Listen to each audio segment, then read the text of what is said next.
we are here on the stage of the Duke of York Theatre with Patsy and Matthew, who are currently starring in Summer and Smoke. Welcome. Well, not welcome, you're here. You're welcome. You've welcomed me. What a fantastic theatre, isn't it? Absolutely beautiful. It's gorgeous, just looking up at that. And looking around at all of your pianos. So you are opening on Tuesday. You've started previews already.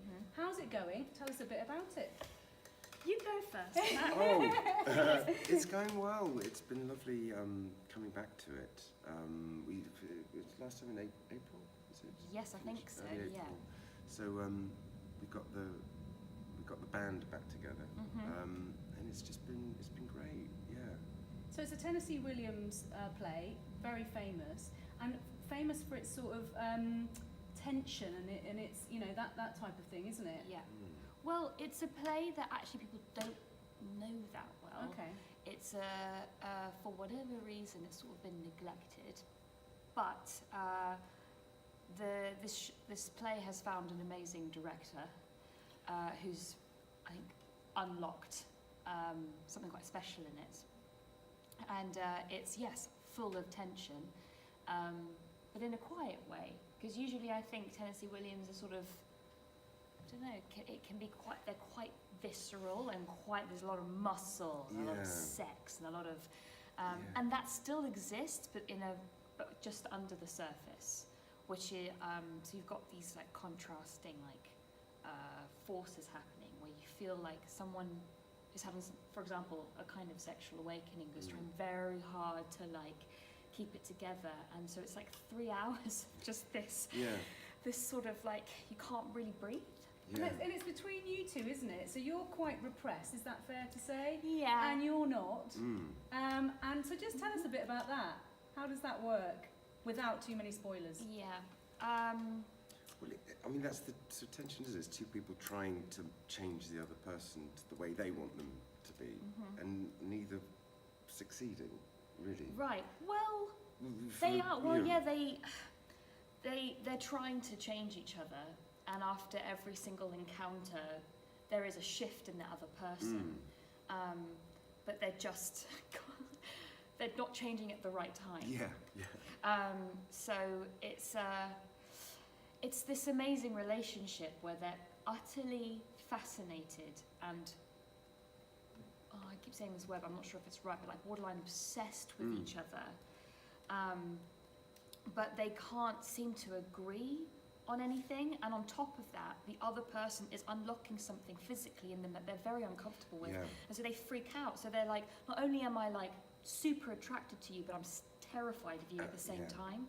And so it's just 2.5 hours of I love you, stay away, and it's and it's But actually that's quite relatable, isn't it? Because I think most people when they feel that attraction to someone, they're like, oh, yeah, 100%.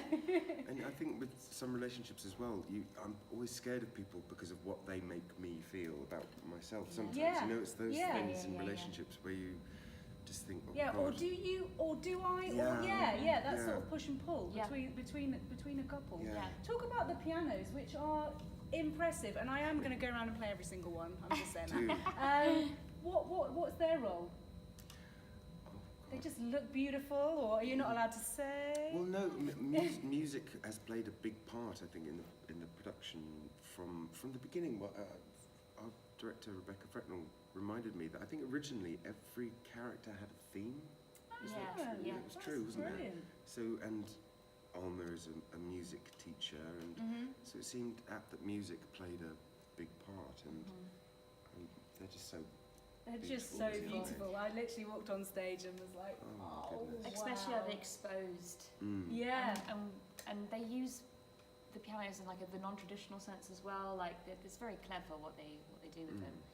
But it was also because the play talks about the stone angel, which is where these two characters have their first sort of proper one-on-one meeting. Yeah. And I think Rebecca and Tom Scott, the designer, didn't really want to put a stone angel on stage, and the stone angel is called Eternity.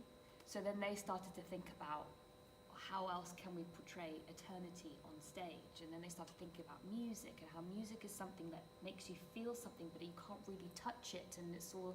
So there's just this very clever idea of representing that on stage. So I think that's why they're... And other than that, it's pretty much just you guys do it, you know, and you're, as you say, for 2.5 hours portraying that to your quite a large audience now. Yeah. What's that like? Is it better that you haven't got anything in the way and you're able to just concentrate on your roles? Yeah, I think that's always better. Yeah. I mean,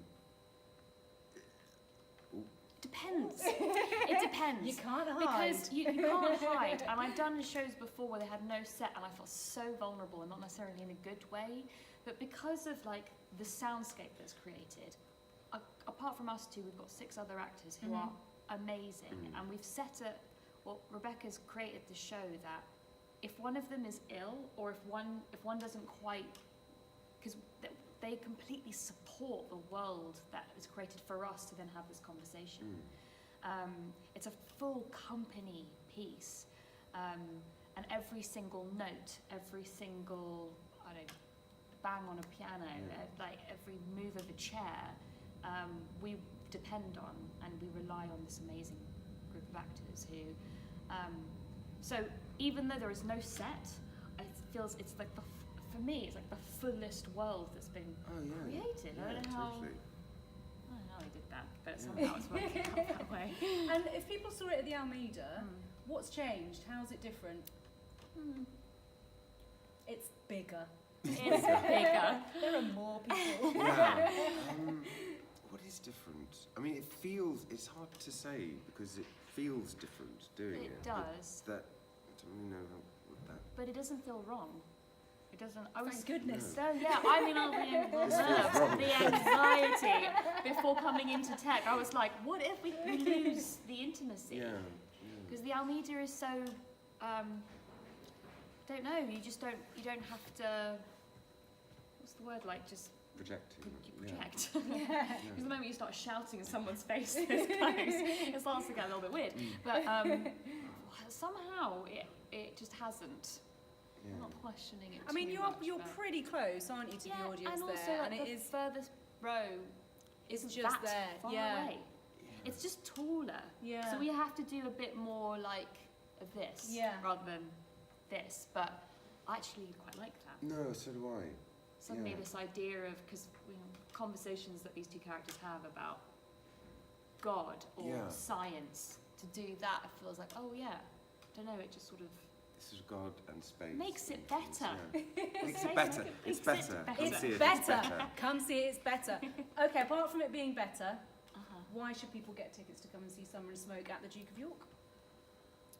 Because it's the most beautiful play and a really special production with, as you said, this incredible director, Rebecca Ferran, who has done this play three times, yeah.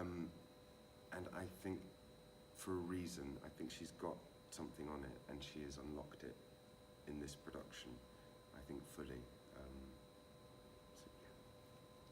I concur. Excellent, excellent answer. Well, I'm coming. I'm Yay! coming to see you next week. Hurrah! Great. Thank you so much. It's been an absolute pleasure to come down here and talk to you today.